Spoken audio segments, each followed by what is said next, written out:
Hey guys what's up, this is C A Piyush Goyal. कैसे हैं आप सभी? I hope you all are doing fantastic. तो आज करते हैं अपना chapter continue, chapter 3 risk assessment and internal control. आशा करता हूं कि आपने जो लास्ट लेक्चर तक जितना भी मैं करवा चुका हूं ऑडिट का, अब तक आपने देख लिया होगा, कर लिया होगा। ये मैं जूम करके चल रहा हूँ भाई, तुम लोग साथ साथ कर रहे हो, साथ साथ ही करना। मैं पिछले हर लेक्चर में यही समझाता हूँ कि बिल्कुल लैग मत करो, क्लासेस को रेगुलर बेसिस पर देखो, बिकॉज ऑडिट को अगर इकट्ठा करने जाओगे तो नहीं कर पाओगे। तो ठीक है भाई, करते हैं शुरू आज का क्लास अपन। अगर चैनल पर नए आए हो तो सब्सक्राइब कर देना अपने इस भाई के चैनल को, एंड थम्स अप कर दो यार, लाइक कर दो इस वीडियो को अभी। दूसरी बात, अगर वीडियो अच्छी लगे तो भाई कमेंट करके जाना डेफिनेटली, एंड शेयर कर दो उन सभी के साथ जिनके भी एग्जाम्स आ रहे हैं सितंबर में, जैन में and onwards, so that guys though students can also use this lectures and make the revision more effective. I hope तुम लोगों ने सभी काम कर दिए होंगे। तो करते हैं अपनी क्लास शुरू। तो देखो यार, लास्ट लेक्चर में मैंने तुमको ऑडिट रिस्क के बारे में समझाया था। ऑडिट रिस्क कितने टाइप्स का होता है, inherent risk, control risk, detection risk, और उसके बाद हमने उसका लिंक देखा था एमएल और ऑडिट रिस्क का, कि मटेरियलिटी एंड ऑडिट रिस्क में क्या रिलेशनशिप होता है। हमने वो भी अंडरस्टैंड किया था, समझा था अच्छी तरह से। तो भाई आज करते हैं अपन शुरू अपने इस कॉन्सेप्ट से, which is understanding the entity and it's environment. Page number है आपके मैट का 3.24। अब देखो यार, हमने ऐसे 315 में पढ़ा था, 315 में हम पढ़ के आए कि सर ऐसे 315 क्या कहता है हमें, identifying and assessing the risk of material misstatement through understanding the entity and it's environment. यही पढ़ा हमने ऐसे 315। अब देखो, identifying and assessing the risk of material misstatement, ये तो हम पढ़ चुके कब का। हमने ऊपर पढ़ा कि रिस्क असेसमेंट क्या होती है, रिस्क असेसमेंट प्रोसीजर्स क्या होते हैं, इंक्वायरी, ऑब्जर्वेशन, ये हम सब कुछ पढ़ के आ रहे हैं। ठीक है, एनालिटिकल प्रोसीजर्स हमने लगाए थे, एग्जांपल तुमको मैंने दी थी, वो हम सब कुछ पढ़ा है कि यार हम रिस्क असेसमेंट करते क्यों हैं, रिस्क असेसमेंट करेंगे कैसे, ऑब्जर्वेशन करेंगे, इंस्पेक्शन करेंगे, इंक्वायरी करेंगे, एनालिटिकल प्रोसीजर्स लगाएंगे, इंटरनल कंट्रोल को स्टडी करेंगे एंड सो ऑन। अब भाई बारी आती है इस ऐसे 315 के दूसरे पार्ट को समझने की, विच इज़ मैं हाईलाइट कर रहा हूँ, which is through understanding the entity and it's environment. देखो, अब जो हमने अब तक पढ़ा वो क्या था, हम अब तक क्या पढ़ रहे थे, हम पढ़ रहे थे ये चीज़, identifying and assessing the risk of material misstatements. अभी तक हमने ये पढ़ा है, पूरा अच्छी तरह हमने पढ़ लिया इस चीज़ को कि रिस्क असेसमेंट को हम कैसे करेंगे। ठीक है, अब हम इसी ऐसे का दूसरा पार्ट पढ़ेंगे, that is through understanding the entity and it's environment. मतलब हम कह तो रहे हैं, ऐसे में कह तो रहा है कि यार एंटिटी का इन्वायरमेंट और एंटिटी को स्टडी करो। ठीक है, बट करेंगे कैसे, आज वो हम समझेंगे। आइए देखते हैं फिर।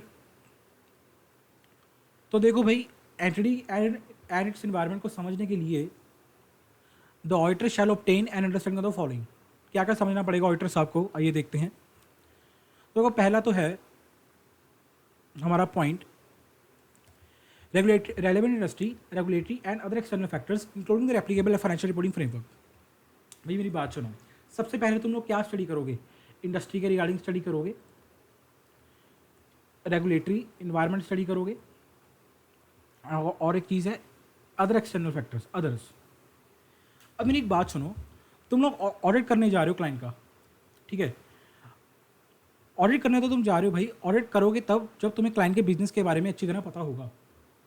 सबसे पहला काम क्या होगा भाई ऑडिट में, क्लाइंट के बिजनेस को समझना।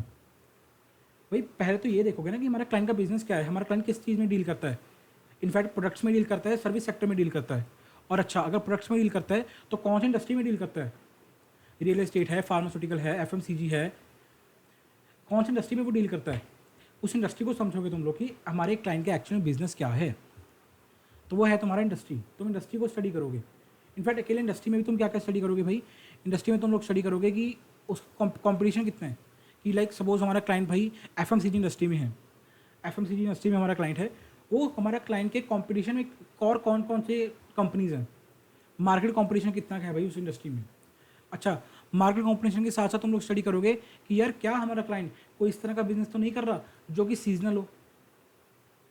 अब लेट सपोज तुम्हारा क्लाइंट जो है वो फायर क्रैकर्स बनाता है, पटाखे बनाने का काम करता है, तुम्हारा जो क्लाइंट है उसकी फैक्ट्री है, मैन्युफैक्चर करता है वो फायर क्रैकर्स। ऑल तो मैं मानता हूँ कि पूरा साल देखो पटाखे चलते हैं, कभी शादी आ गई, कोई और फंक्शन आ गया, ठीक है, फायर क्रैकर्स की सेल रहती है, बट स्टिल जब अक्टूबर का मंथ आता है दिवाली के टाइम पर, तो भाई तुम कॉमन सेंस की बात है भाई, पटाखों की जो सेल है वो अगर यहाँ पे है तो यहाँ हो जाती है, वो इतनी शूट कर जाती है दिवाली के टाइम पर आके। तो it's a kind of seasonal business, more और सीजनल एक्टिविटी हो गया। ऑल तो सेल रहती है, बट अगर तुम देखोगे पूरे साल का ग्राफ देखो, सेल ऐसे ऐसे ऐसे ऐसे ऐसे अक्टूबर के महीने में जाके सीधा ऐसे हो जाएगी सेल। ये क्या हो गया, ये अपने भी एरो बना दिया, मैंने तो बनाया नहीं। अगर ऐसे ऐसे ग्राफ जा रहा है तो अक्टूबर के महीने में आगे भी इस ऐसे सेल हो जाएगी, उसकी शूट कर जाएगी। तो तुम्हें इस तरह समझना पड़ेगा कि भाई हमारे क्लाइंट का क्या सीजनल बिजनेस है या रेगुलर बिजनेस है, और उस हमारे क्लाइंट के बिजनेस में टेक्नोलॉजिकल एडवांसमेंट्स कितनी होती हैं। देखो मैं एग्जांपल लेके समझाता हूँ तुम्हें ये चीज़, तुम्हें बिल्कुल दिक्कत नहीं आएगी इसको समझने के लिए। मार्केट कॉम्पिटिशन हम क्यों समझते हैं, देखो लेट्स सपोज तुम्हारा क्लाइंट जो है वो किस में डील करता है, अभी एफएमसीजी इंडस्ट्री में डील करता है लेट्स सपोज, ठीक है।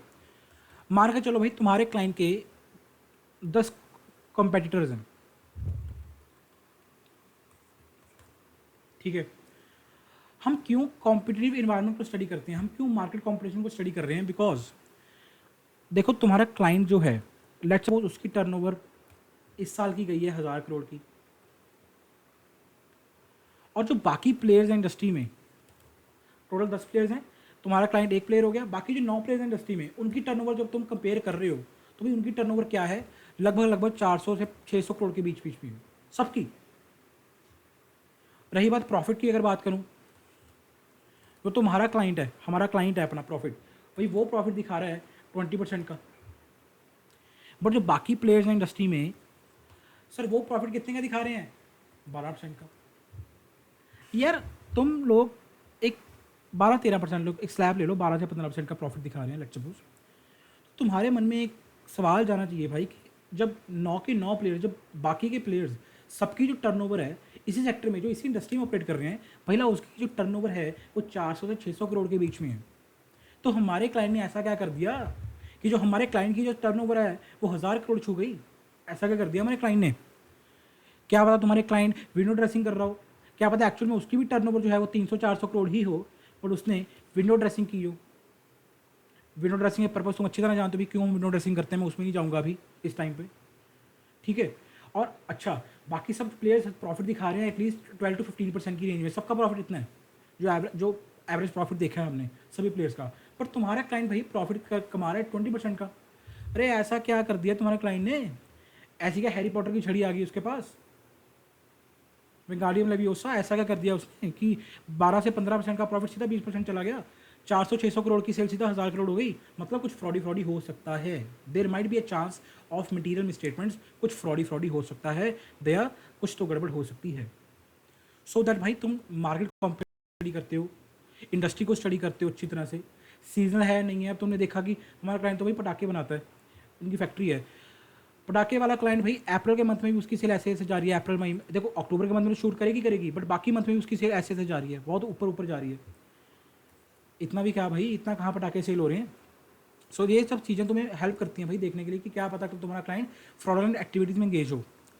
आई होप तुमको अच्छी तरह समझ आ गया, तो पॉइंट मैंने बहुत अच्छी तरह एक्सप्लेन किया यार, ठीक है। अब तो कोई डाउट नहीं रहना चाहिए, मैंने पूरी अच्छी तरह एग्जाम्पल लेके समझाया अब तो ये। दूसरा क्या हमारा पॉइंट था भैया, रेगुलेटरी फैक्टर्स। इंडस्ट्री को स्टडी कर लिया, बिजनेस को स्टडी कर लिया, रे कॉम्पिटिशन स्टडी कर लिया, रेगुलेटरी फैक्टर स्टडी कर लो। भाई तुम्हारे क्लाइंट का नेचर ऑफ बिजनेस क्या है, पार्टनरशिप है, प्रोप्राइटर है, कंपनी है, एलएलपी है, कोऑपरेटिव सोसाइटी है, फैक्ट्री है, क्या है। रेगुलेटरी फैक्टर अगर वो स्टडी करोगे, रेगुलेटरी फैक्टर माने तो टैक्सेशन पॉलिसी क्या है, उसका एप्लीकेबल एफआरएफ क्या है, अगर कंपनी है तो कंपनी एक्ट लगेगा, एलएलपी है तो एलएलपी एक्ट लग रहा है, पार्टनरशिप है तो पार्टनरशिप एक्ट लग रहा है, क्या रेगुलेटरी फ्रेमवर्क है उसका, क्योंकि हर एक्ट में अलग अलग हिसाब से रिपोर्टिंग करनी पड़ेगी तुमको, हर एक्ट की रिक्वायरमेंट अलग है, ठीक है ना। तो उस चीज़ को स्टडी कर लोगे तुम लोग। उसके बाद और एक्सटर्नल फैक्टर्स, और क्या फैक्टर हो सकते हैं सर, इंटरेस्ट रेट्स हो गया, अवेलेबिलिटी ऑफ फाइनेंसिंग हो गया, इन्फ्लेशन हो गया।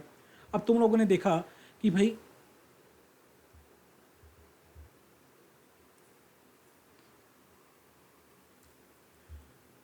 कि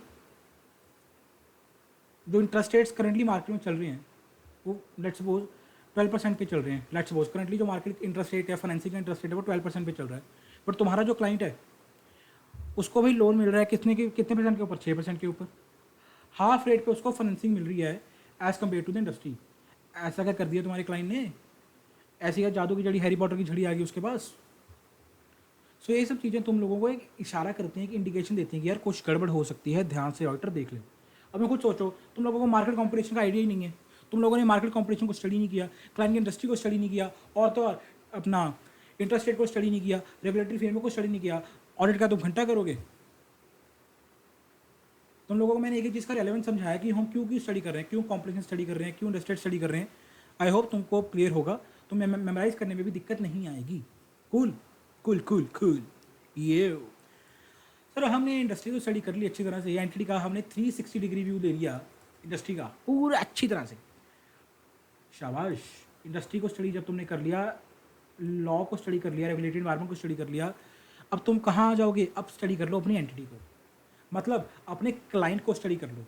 देखो पहले तो तुम लोग क्लाइंट की इंडस्ट्री को स्टडी कर रहे थे कि इन जनरल उस इंडस्ट्री में क्या क्या रेगुलेटरी इन्वायरमेंट है, क्या क्या एक्सटर्नल फैक्टर्स हैं, अच्छा क्या क्या कॉम्पिटिशन है, क्या क्या टेक्नोलॉजिकल इंप्रूवमेंट्स हैं एंड सो ऑन। अब तुमने वो सारा कुछ स्टडी कर लिया भाई, अब तुम लोग क्या स्टडी करोगा रे? क्या करेगा रे तू? अपने खुद के क्लाइंट को स्टडी कर, अपने खुद के क्लाइंट को स्टडी कर ले मेरे भाई। नेचर ऑफ एंटिटी, तुम्हारे क्लाइंट को स्टडी कर, उसके ऑपरेशंस को देख, परचेज है, सेल्स है, एचआर है, ठीक है, मार्केटिंग है, ये जितने भी उनके ऑपरेशंस हैं उनको स्टडी कर। प्रोडक्शन हो गया एंड सो ऑन, के ऑपरेशंस क्या क्या है, किस तरह काम करते हैं। ओनरशिप और गवर्नेंस स्ट्रक्चर, भाई कौन कौन बोर्ड ऑफ डायरेक्टर्स हैं, किसके पास सबसे ज़्यादा स्टेक है कंपनी का, कौन कौन से कंपनी के इन्वेस्टमेंट्स हैं। अच्छा हमने देखा कि हमारी XYZ लिमिटेड हमारा और क्लाइंट है, इसके तो एसोसिएट्स भी हैं, जॉइंट वेंचर्स भी हैं, सब्सिडरी कंपनीज भी हैं इसकी, तो पूरे के पूरे गवर्नेंस स्ट्रक्चर ओनरशिप को स्टडी करो। अच्छा थर्ड पॉइंट, सर हमें क्यों स्टडी कर रहे हैं वैसे ओनरशिप गवर्नेंस स्ट्रक्चर, क्यों स्टडी कर रहे हैं सर हम? बताता हूँ, वो भी बताता हूँ। थर्ड देखो, type of investments that entity is planning to make including investment in special purpose entities. पहला एंटिटी तुम्हारा जो क्लाइंट है वो कौन कौन सी इन्वेस्टमेंट करना चाह रहा है फ्यूचर में, वो कहाँ कहाँ अपना पैसा इन्वेस्ट करना चाह रहा है, उस चीज़ को स्टडी करो। अच्छा एंटिटी स्ट्रक्चर कैसे, वही बात आ गई कि एंटिटी स्ट्रक्चर कैसे, कि किस तरह फाइनेंस है, डेट का पोर्शन कितना है, इक्विटी का पोर्शन कितना है एंड सो ऑन। अच्छा हमें क्यों स्टडी कर रहे हैं सर? हम स्टडी कर रहे हैं क्यों? बिकॉज ओनरशिप को जब तुम स्टडी करोगे, जब तुम देखोगे कि एंटिटी इन कंपनी में इन्वेस्ट करना चाह रही है, तो देखो जाहिर सी बात है भाई, तुम्हें एक इंडिकेशन मिल जाएगी किस चीज़ की, रिलेटेड पार्टीज़ की, रिलेटेड पार्टी ट्रांजैक्शंस के बारे में तुम्हें एक हिंट मिल जाएगा। अब देखो जाहिर सी बात है ना भाई, तुमने देखा कि कंपनी यहाँ इन्वेस्ट करना चाह रही है, क्यों करना चाह रही है, क्या पर्पस है कंपनी का, क्यों करना चाह रही है भाई कंपनी? अब तुमने देखा कि यार कंपनी का बिजनेस किस चीज़ का है, लेट्स सपोज फार्मास्यूटिकल का। अब कंपनी इन्वेस्ट किस में कर रही है, किस में करना चाह रही है कंपनी इन्वेस्ट? रियल एस्टेट के बिजनेस में, लेट्स सपोज। क्यों करना चाह रही है भाई? कंपनी तो फार्मास्यूटिकल इंडस्ट्री है, कंपनी इन्वेस्ट किस में कर रही है? रियल एस्टेट में कर रही है, क्यों? Why company wants to invest, क्या पर्पस हो सकता है कंपनी का, सो एंड सो ऑन। तो ये सब चीज़ें तो मैं बेसिकली इंडिकेशन देती हैं कि यार माइट भी वो इन्वेस्टमेंट जो जिस कंपनी में हमारी कंपनी इन्वेस्ट करना चाह रही है अपना पैसा, क्या पता वो दोनों आपस में रिलेटेड पार्टीज हों, ठीक है, एंड सो ऑन। दैट्स तुम लोगों को पता होना चाहिए भी ओनरशिप गवर्नेंस स्ट्रक्चर क्या है, ऑपरेशंस क्या है। बिकॉज अगर जब तक तुम ऑपरेशंस को नहीं पता करोगे, जब तक तुम्हें यही नहीं पता कि प्रोडक्शन क्या है, परचेज क्या है, सेल्स किस तरह काम कर रहा है कंपनी का, ठीक है, और अपना मार्केटिंग डिपार्टमेंट किस तरह काम कर रहा है, HR डिपार्टमेंट में किस तरह हायरिंग हो रही है एम्प्लॉयज़ की, पेरोल कैसे बन रहा है, ऑडिट क्या करोगे भाई तुम लोग? पहले पूरे के पूरे प्रोसेस को समझो। याद है सेठ, जब मैंने तुम्हें इंटरनल कंट्रोल समझाया था लेक्चर 1, इस चैप्टर का क्लास 1 याद करो। जब मैंने तुम्हें इंटरनल कंट्रोल का मतलब समझाया था कि भाई इंटरनल कंट्रोल का मतलब होता क्या है, मैंने सेल्स के फ्लो चार्ट की एग्जांपल ली थी कि सेल्स का पूरा प्रोसेस किस तरह काम करता है, याद? अब वो क्या किया था हमने, हम किस तरह क्या कर क्या रहे थे, हम सेल्स के ऑपरेशंस की अंडरस्टैंडिंग की तो ले रहे थे। Sale is a business operation, agree करते हो? हम उसी की तो अंडरस्टैंडिंग ले रहे हैं कि अच्छा जी पूरा ऑपरेशन काम कैसे करता है। और वो तुम अच्छी तरह जानते हो कि हम क्यों स्टडी कर रहे थे इंटरनल कंट्रोल को, राइट? आई होप ये भी तुम्हें समझ आएगा पॉइंट भाई, ठीक है। तीनों चारों पॉइंट्स जो भी हैं इजी पॉइंट्स थे। ये वही एग्जांपल दी हुई है कि इन्वेस्टमेंट एक्टिविटीज़ कंपनी कौन कौन सी करना चाह रही है इन फ्यूचर, या कंपनी किस तरह फाइनेंस भी पड़ी है, स्ट्रक्चर ऑफ फाइनेंस क्या है, डेट कितना है, इक्विटी कंपोनेंट कितना है कंपनी में, सो दैट हमें पता लग सके भाई अगर देखो कंपनी में डेट कंपोनेंट ज़्यादा है तो हमें एक इंडिकेशन मिल जाएगी कि यार कंपनी के पास लोन ज़्यादा है, एंड क्या कंपनी अपना उसको रीपे करने की कैपेसिटी रखती है नहीं रखती, एंड सो ऑन थिंग्स, ठीक है। अब आओ थर्ड पॉइंट की तरफ, the entity selection application of accounting policies including the reason for change thereto. भाई इंडस्ट्री को भी स्टडी कर लिया, और तो जो इंडस्ट्री हमारा जो क्लाइंट है उस इंडस्ट्री में उसको भी स्टडी कर लिया। अब क्या स्टडी करना बाकी है भाई? तुम्हारा क्लाइंट जो है कौन कौन सी अकाउंटिंग पॉलिसीज लगा रहा है, उसकी अकाउंटिंग पॉलिसीज को स्टडी करो। कौन सा डेप्रिसिएशन का मेथड लगा रहा है वो, यूनिट्स ऑफ प्रोडक्शन मेथड लगा रहा है, एसएलएम लगा रहा है, डब्ल्यूडी लगा रहा है, कौन सा मेथड लगा रहा है। अच्छा, क्लोजिंग स्टॉक को किस तरह वैल्यू कर रहा है वो, फीफो लगा रहा है, लीफो लगा रहा है, वेटेड एवरेज लगा रहा है, या वो अपना वो और एक मेथड होता है स्पेसिफिक इंडिकेशन मेथड, वो लगा रहा है। कौन सा मेथड लगा रहा है भाई, उस चीज़ को स्टडी करो, ठीक है ना। बिकॉज जब तुम इन्वेंट्री का ऑडिट कर रहे हो, क्लाइंट की इन्वेंट्री का तुम वेरीफाई कर रहे हो, तब तुम्हें वेरीफाई तभी करोगे ना जब तुम्हें पता होगा कि कंपनी की inventory let's suppose FIFO basis पे वैल्यू हो रही है या वेटेड एवरेज पे वैल्यू हो रही है। अगर तुम्हें यही नहीं पता कि किस तरह वैल्यूएशन हो रही है इन्वेंट्री की, तो तुम क्या उसको चेक करोगे, and so on. Entities objective and strategies and those related business risks that may result in risk of material misstatement. What a great point. बड़ा अच्छा पॉइंट है ये। मेरी बात सुनो ध्यान से, एक एग्जांपल लेके समझाऊंगा इस पॉइंट को। देखो एंटिटी की ऑब्जेक्टिव एंड स्ट्रेटजीज क्या है, मतलब इन अपकमिंग ईयर्स 5 साल 10 साल 15 साल में एंटिटी की क्या क्या स्ट्रेटजीज रहेंगी, क्या क्या एंटिटी का ऑब्जेक्टिव रहेंगे, और उसके साथ जो बिजनेस रिस्क हैं एसोसिएटेड वो क्या रहेंगे। लेट्स सपोज सर, हमारा जो क्लाइंट है XYZ लिमिटेड, ये किस में डील करता है, ये किस में डील करता है,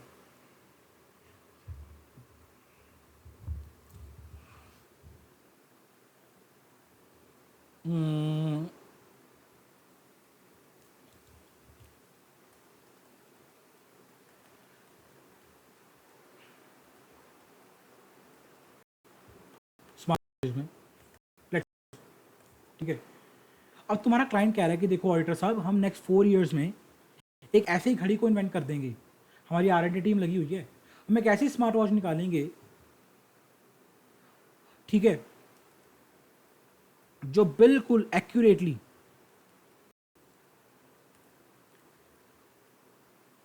आपको बता पाएगी कि अगर आपको हार्ट अटैक आने वाला है, अगर किसी बंदे को हार्ट अटैक आने वाला है और अगर उस बंदे ने हमारी घड़ी पहनी होगी तो एक्यूरेटली उस चीज़ को डिटेक्ट कर लेगी और उसको पहले बता देगी 10 मिनट पहले कि भाई तेरे को हार्ट अटैक आने वाला है, तेरी कंडीशन हार्ट की ठीक नहीं है। लेट्स सपोज भाई टेक्नोलॉजी इतनी एडवांस हो चुकी है, कुछ भी हो सकता है, AI का ज़माना है भाई, कुछ भी हो सकता है।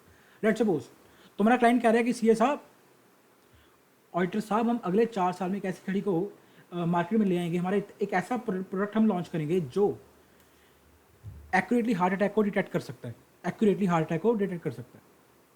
ये हमारी तुम्हारी कंपनी का ऑब्जेक्टिव है, तुम्हारी कंपनी की रणनीति है, स्ट्रेटजी है, जो कि बहुत अच्छी बात है भाई, ठीक है। अब देखो इसके साथ के बिजनेस रिस्क क्या हो सकते हैं। लेट्स सपोज कंपनी इस चीज़ को भाई लॉन्च कर चुकी और ये ना चला, अगर इट्स नॉट वर्किंग, कंपनी ने इतना पैसा लगा दिया इस चीज़ के ऊपर और जब इसको प्रोडक्ट को लॉन्च किया तब ये एक्यूरेटली वर्क नहीं कर रहा, ठीक है ना, ये एक्यूरेटली डिटेक्ट नहीं कर पा रहा हार्ट अटैक्स को, तो कंपनी का तो इतना करोड़ों का पैसा डूब गया, कंपनी का तो इतना करोड़ों का पैसा गया अच्छा पाक पानी में, ठीक है ना। तो तुम खुद सोचो इस स्ट्रैटेजी के साथ साथ जो बिजनेस रिस्क आ रहे हैं, मतलब देखो एक तो का स्ट्रैटेजिक रिस्क, बिजनेस रिस्क की अलग अलग टाइप्स होती हैं भाई। बिजनेस रिस्क की एक टाइप होती है अपनी स्ट्रैटेजिक रिस्क, ठीक है, एक होती है जैसे financial risk, operational risk and so on. तो देखो लेट्स सपोज मैं अभी 2 रिस्क डिस्कस करूंगा इस तुम्हें समझाने के लिए। देखो स्मार्ट वॉच कंपनी तुम्हारी नई स्मार्ट वॉच को लेके आई कंपनी, ठीक है, बाई चांस वो ना चली, वो क्या होगा स्ट्रैटेजिक रिस्क, कि कंपनी ने जो स्ट्रैटेजी सोची थी वो स्ट्रैटेजी क्या हो गई, फेल हो गई। फाइनेंशियल रिस्क, कंपनी ने इतना सारा इन्वेस्टर्स का पैसा, इतना सारा लोन लिया हुआ है कि सर हम एक ऐसी वॉच ईजाद कर रहे हैं जो हार्ट अटैक को एक्यूरेटली मॉनिटर कर पाएगी, डिटेक्ट कर पाएगी हार्ट अटैक आने से पहले, वो नहीं चली। अब भाई जो लोन ले चुके हो, जो बैंक से इतना कर्ज ले चुके हो भाई, उसको तो तुम्हें चुकाना, रीपे करना पड़ेगा ही पड़ेगा। फाइनेंशियल रिस्क भी आ रहा है कंपनी के केस में, तो इन रिस्क को स्टडी करो, क्योंकि देखो स्ट्रेटजी रिस्क हो गया, फाइनेंशियल रिस्क हो गया, कंपनी की पोजीशन बहुत, एक्चुअल में कंपनी की पोजीशन क्या है, खराब है। 4 साल बाद अगर ना चला तो एक्चुअल में कंपनी की पोजीशन क्या हो जाएगी, खराब हो जाएगी, बिकॉज कंपनी ने अपने 4-5 साल के इतना पैसा लगाया हुआ है इस प्रोजेक्ट के ऊपर। अब देखो जब कंपनी की पोजीशन डाउनफॉल होगी तो एक रिस्क रहता है कि कंपनी भाई क्या करेगी, विंडो ड्रेसिंग करेगी,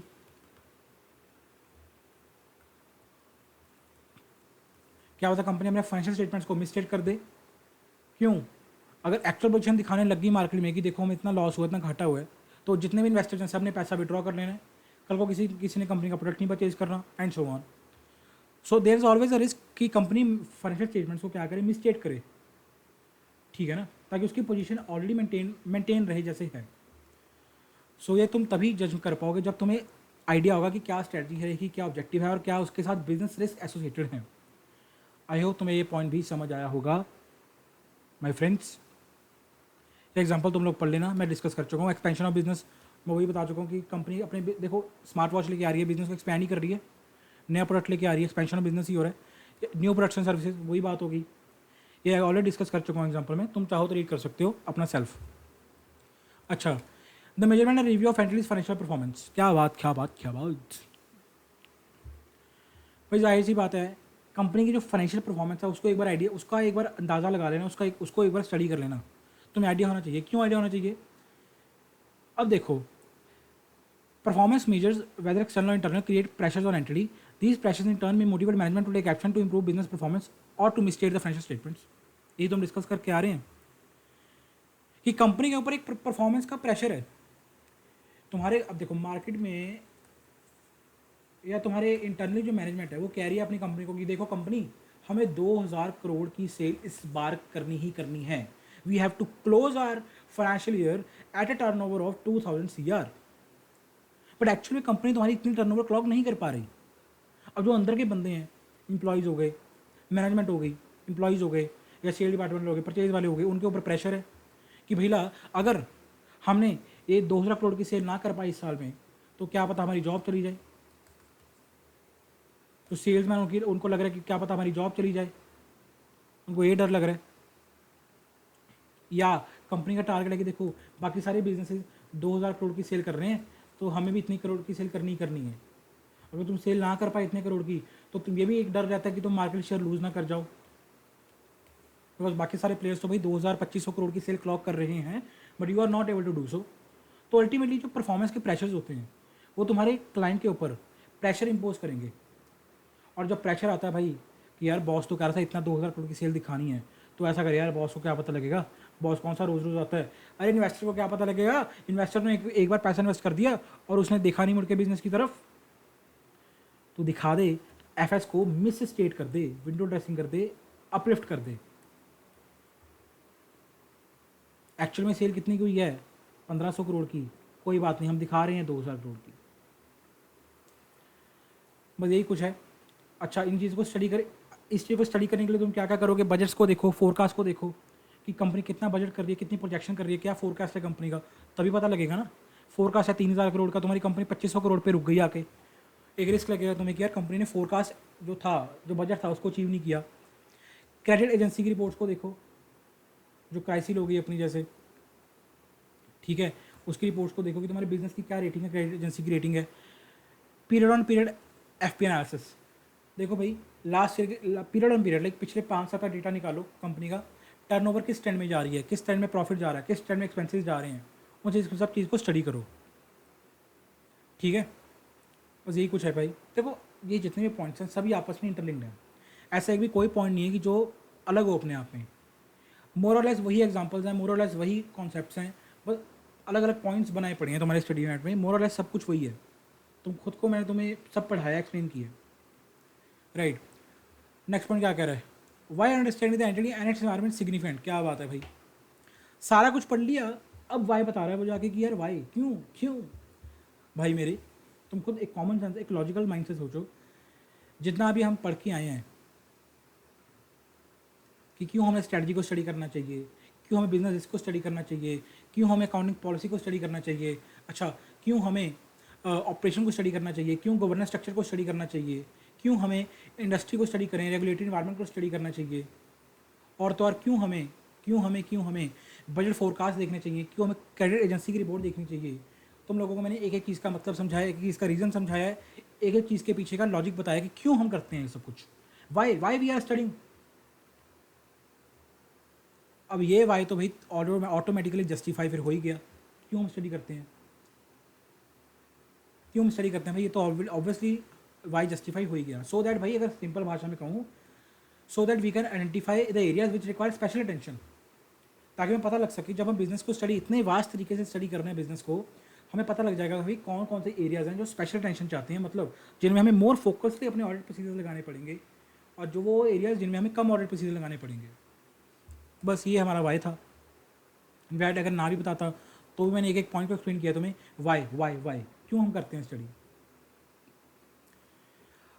understanding the entity a continuous process, बिल्कुल सही भाई मेरे। ऐसा नहीं है मेरी बहन, ऐसा नहीं है कि तूने प्लानिंग के टाइम पे एंटिटी एंड एनवायरनमेंट को स्टडी कर लिया, तूने ऑलरेडी जब स्टार्ट करने लगी तूने स्टार्ट कुछ स्टडी कर लिया कि अच्छा ये सब कुछ है, ठीक है यार, एक रिपोर्ट बना ली, पीपीटी से ड्राफ्ट कर ली अपने बॉस को दिखाने के लिए, अपने प्रिंसिपल को दिखाने के लिए कि प्रिंसिपल साहब मेरे बॉस ये देखो ये एक पीपीटी है, हमने सारा का सारा एंटिटी को स्टडी कर लिया, अब काम खत्म। न्यू,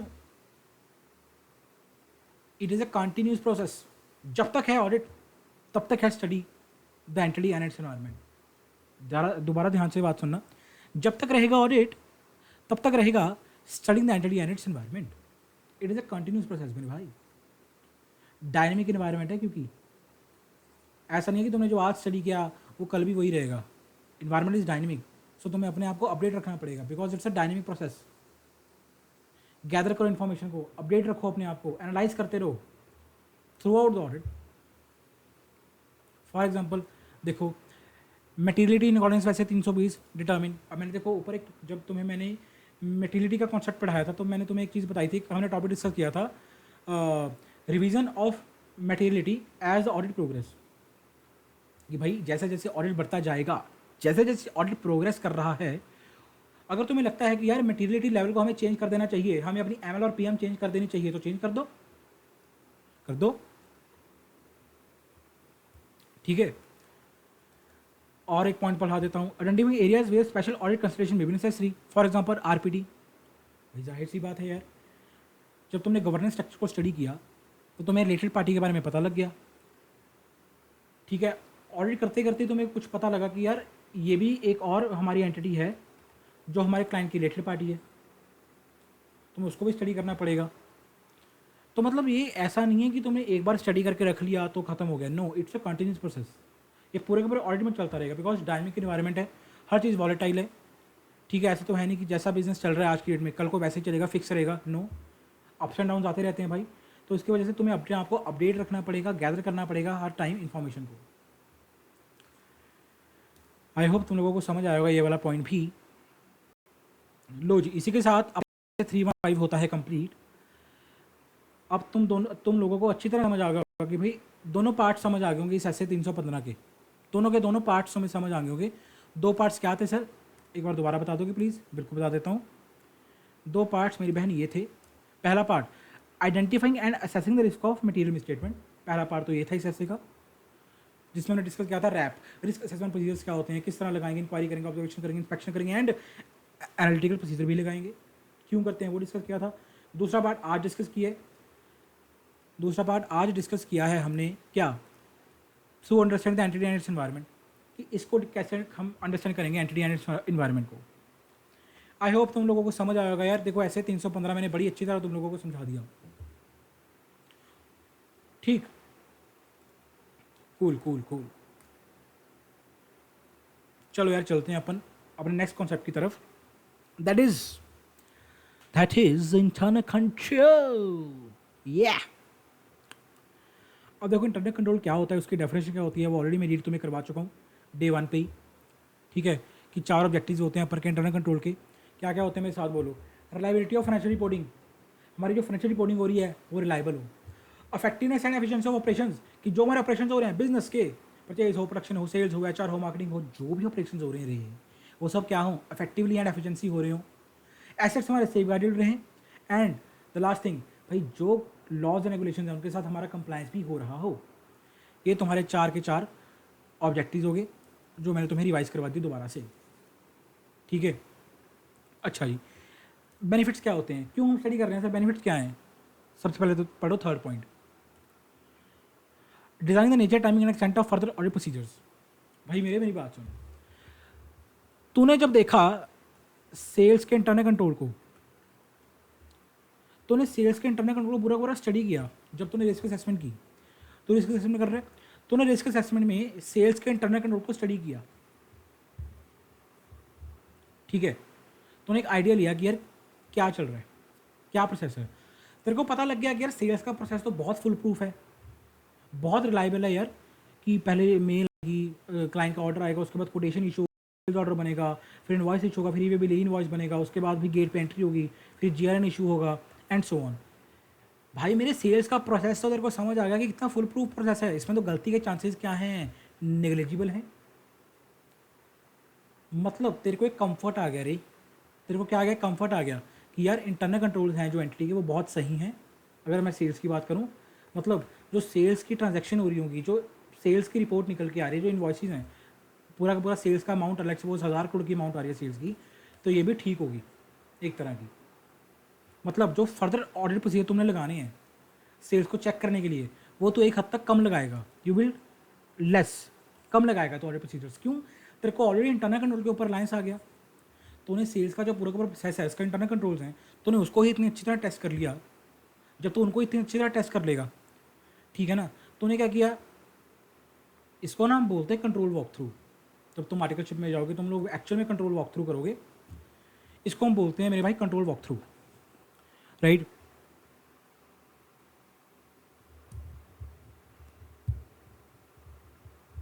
अगर तुम बिग फोर में एक आर्टिकलशिप करोगे तो तुम्हें डेफिनेटली पता लगेगा कि यार बिग फोर में तो बहुत डीप में कंट्रोल वॉक थ्रूज होते हैं और उनकी डॉक्यूमेंटेशन बहुत एक्सटेंसिवली होती है, राइट। मैंने खुद ने अपने जब मैंने डेलॉयट में काम किया सीए बनने के बाद, देन उसमें भी मैंने देखा, आर्टिकलशिप में भी मैंने किया था कंट्रोल वॉक थ्रूज, बहुत कंट्रोल वॉक थ्रू किए थे, डॉक्यूमेंट भी किए थे। बट जब मैंने बिग फोर में देखा तो बिग फोर में और एक्सटेंसिवली, बहुत एक्सटेंसिवली हम कंट्रोल्स को वॉक थ्रू करते हैं।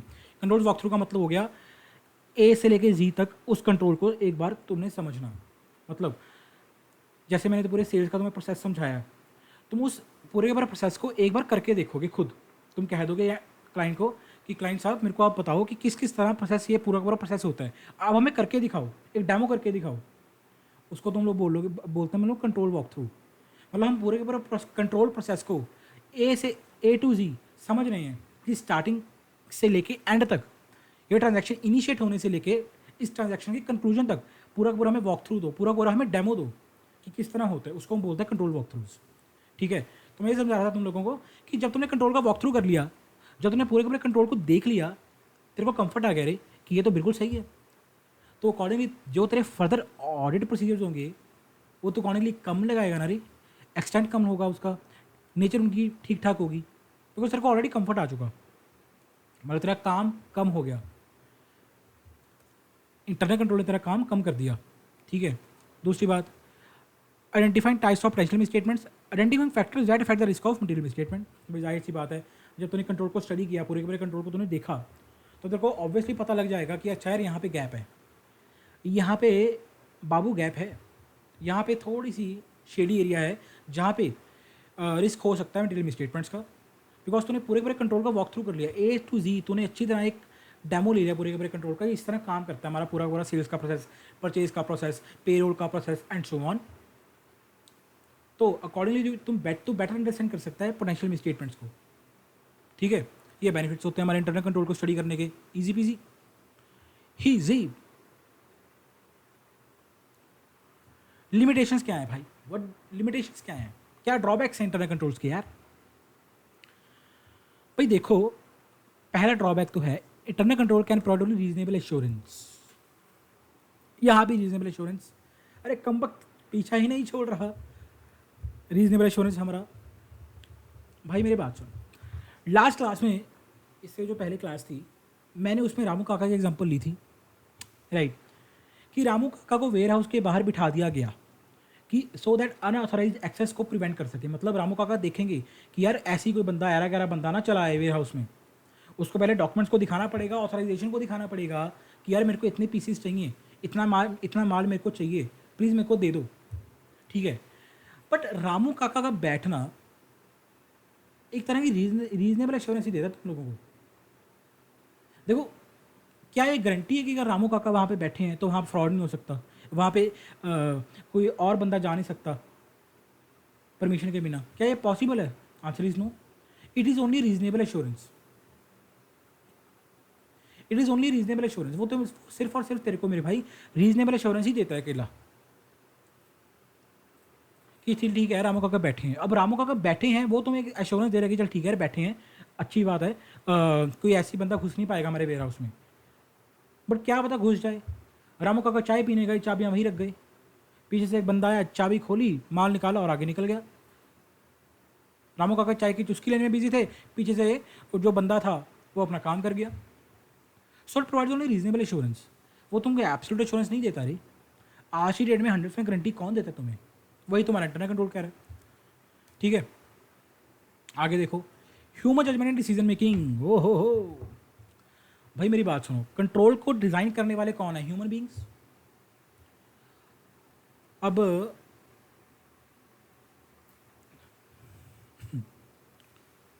परचेज का प्रोसेस है, परचेज छोड़ो, आज फिक्स एसेट्स के एग्जांपल लेते हैं, चलो पीपी की। पीपी माने तो फिक्स एसेट्स। अब फिक्स एसेट्स का पूरा का पूरा प्रोसेस है तुम्हारा कि अच्छा अगर हमारे बिजनेस ने हमने कोई नया फिक्स एसेट परचेज करना है, लेट्स सपोज कोई नई मशीनरी परचेज करनी है, तो ऐसी मशीनरी परचेज नहीं होगी। हम सबसे पहले कोटेशन मंगवाएंगे, उनके बेसिस पे डिसाइड करेंगे किससे हमें परचेज करनी है। ठीक है, फिर हम पीओ इशू करेंगे, फिर हमारे पास इनवॉइस आएगा। ठीक है, फिर हमारे गेट पे एंट्री होगी कि हाँ हमने रिसीव कर ली मशीनरी, एंड सो ऑन, पूरा पूरा प्रोसेस है। उसके बाद जो ऑलरेडी एग्जिस्टिंग मशीनरी थी उसको डिस्पोज ऑफ करने का क्या प्रोसीजर रहेगा। तो पूरा पूरा एक प्रोसेस है तुम्हारा भाई परचेज, फिक्स एसेट्स को परचेज करने का, राइट। पर यार ये तो भी हो सकता है इसमें एक फ्लॉ हो, इसमें डेफिशिएंसीज हो, ये तो भी हो सकता है। ठीक है ना, अब देखो मेरी बात सुनो, यहाँ पे तुमने हर जगह बंदे को अपॉइंट किया है। अब गेट पे तुम्हारा सिक्योरिटी गार्ड बैठा है, तुमने उसकी ड्यूटी लगा दी कि भाई मेरे जब जब फिक्स एसेट्स गेट पर आएंगे तेरे को गेट पे एंट्री करनी है रे, कि हाँ इस दिन इस तारीख को इस समय इस बंदे के द्वारा हमारे फिक्स एसेट्स को हमारी फैक्ट्री में लाया गया और उस बंदे के साइन करवाने हैं। ठीक है, अब इसमें एक बहुत बड़ा फ्लॉ भी है। क्यों? देखो तुमने हर प्रोसेस के अंदर ह्यूमंस को पॉइंट किया हुआ है, इंसान है, इंसान तो भाई गलतियों का पुतला है, इंसान तो गलतियों का पुतला है, राइट।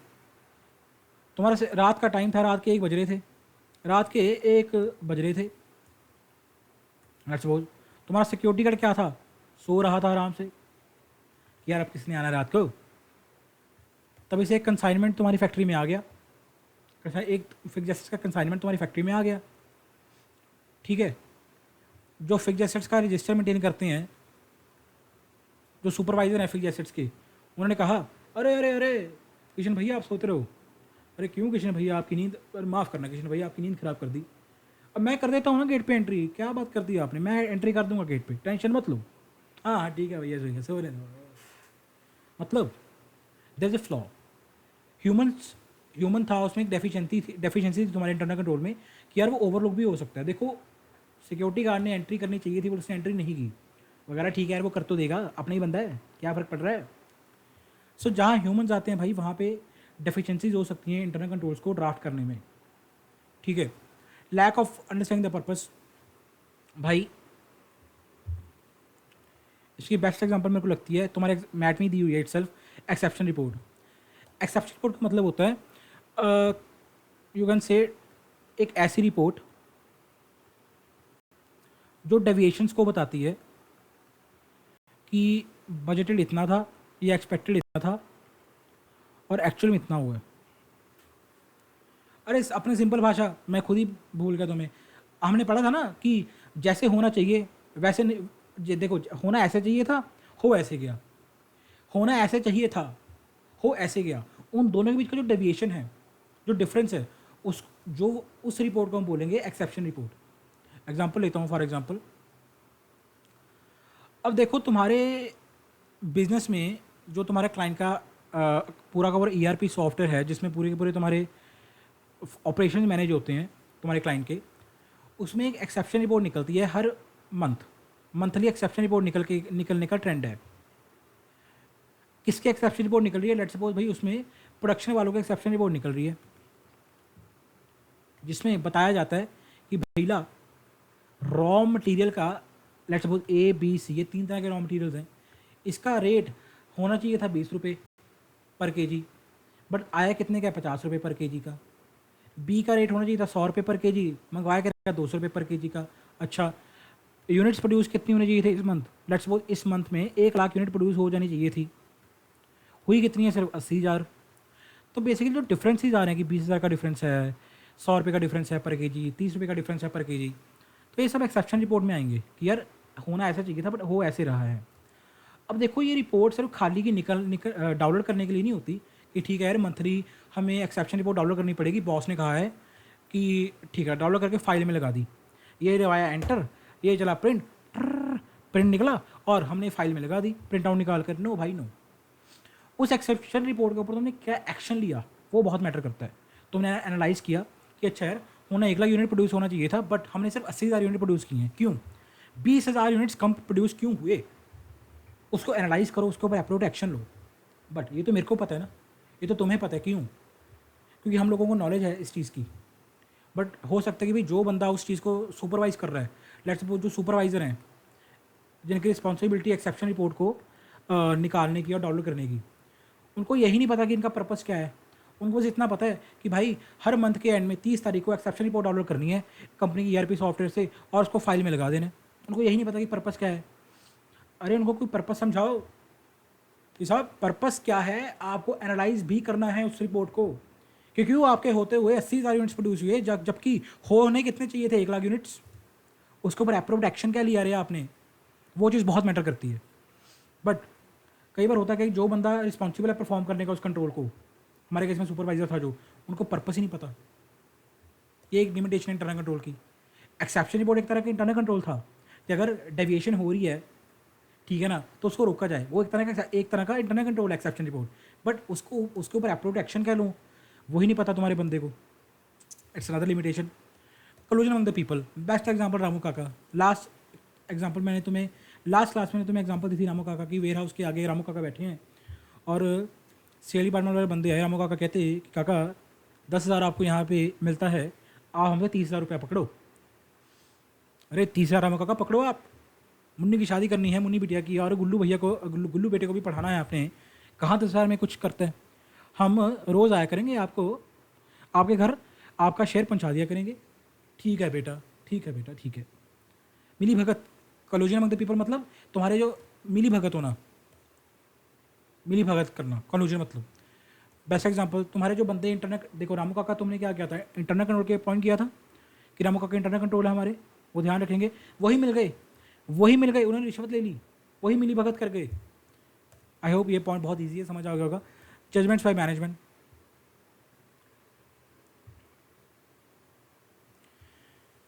तुम्हारे क्या एग्जांपल लूँ इसकी यार, सोचने दो 1 मिनट, एग्जांपल सोचने दो इसकी 1 मिनट।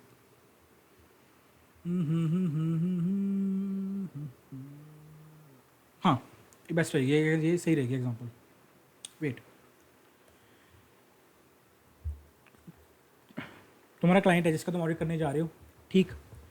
उस क्लाइंट का जो HR डिपार्टमेंट है, पेरोल,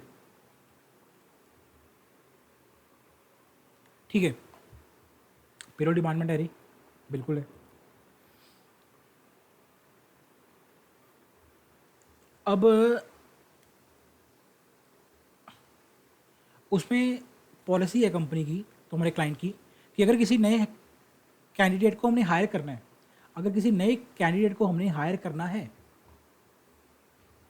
ठीक है, तो भाई जो बंदा उसका इंटरव्यू लेगा, जो बंदा उसका इंटरव्यू लेगा और जो कैंडिडेट है वो आपस में RPT नहीं होनी चाहिए, मतलब रिलेटेड पार्टी नहीं होनी चाहिए। मतलब मैं अगर सपोज कंपनी में, अगर सपोज छोड़ो, मैं अगर तुम किसी कंपनी में मैनेजर हो, ठीक है, अब तुमने क्या किया, तुम्हारा भाई उस जॉब के लिए अप्लाई कर रहा है, तुम इंटरव्यूअर हो, तुम्हारा भाई कैंडिडेट है, ये क्या बात बनी? क्या तुम इंडिपेंडेंस, क्या एक बाइस्ड अनबाइस्ड वे में तुम उसका इंटरव्यू ले पाओगे? Answer is no. तुम बोलोगे यार छोड़ भाई मेरी बात सुन, ये क्वेश्चन पूछूंगा, ये क्वेश्चन याद कर ली, ये पूछूंगा, तेरी सिलेक्शन पक्की है, हाँ भैया, हाँ भैया, ठीक है, ठीक है। तो इस चीज़ को प्रिवेंट करने के लिए भाई कंपनी इस तरह का पॉलिसी रखी हुई है कि जो बंदा इंटरव्यू रहा है, कैंडिडेट हैं, वो रिलेटेड पार्टी नहीं होंगे आपस में, वो एक दूसरे को जानते नहीं होंगे, ठीक है ना? बट हुआ क्या, बट एक्चुअली में हुआ क्या,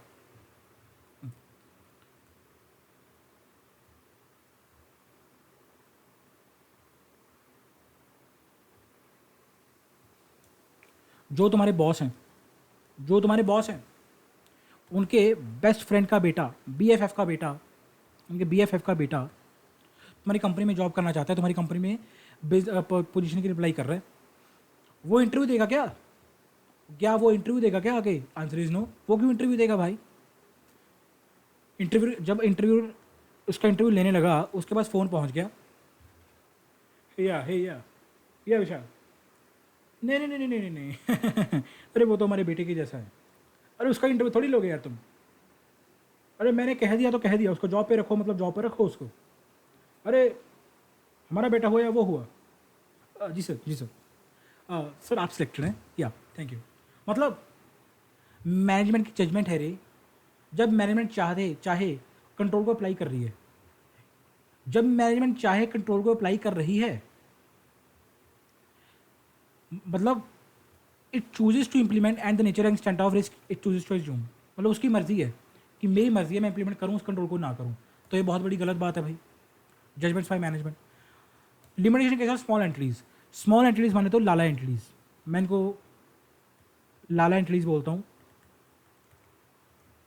लाला entries, you can say single owner entries. Proprietor जो होते हैं अपने अपने शहरों में जो दुकानदार होते हैं, लाला टाइप्स, कूल। अब देखो लाला जी के केस में क्या होता है, 4 बंदे लाला जी की दुकान पर काम कर रहे हैं, एक लाला जी खुद बैठे हैं काउंटर के ऊपर, कैशियर बने, ठीक है। अब वैसे तो देखो सिस्टम है कि बिना इनवॉइस के हम अपने गोडाउन में स्टॉक नहीं रखते। मतलब जो तुम्हारे 4 वर्कर्स हैं उनको इंस्ट्रक्शन दी गई है कि भाई बिना इनवॉइस के तुमने अपने गोडाउन में किसी माल की एंट्री नहीं करवानी। मतलब सामान आया उसकी अनलोडिंग नहीं करवाओगे जब तक तुम्हें इनवॉइस ना दिया जाए, जब तक तुम्हें इनवॉइस ना दिया जाए, ठीक है ना।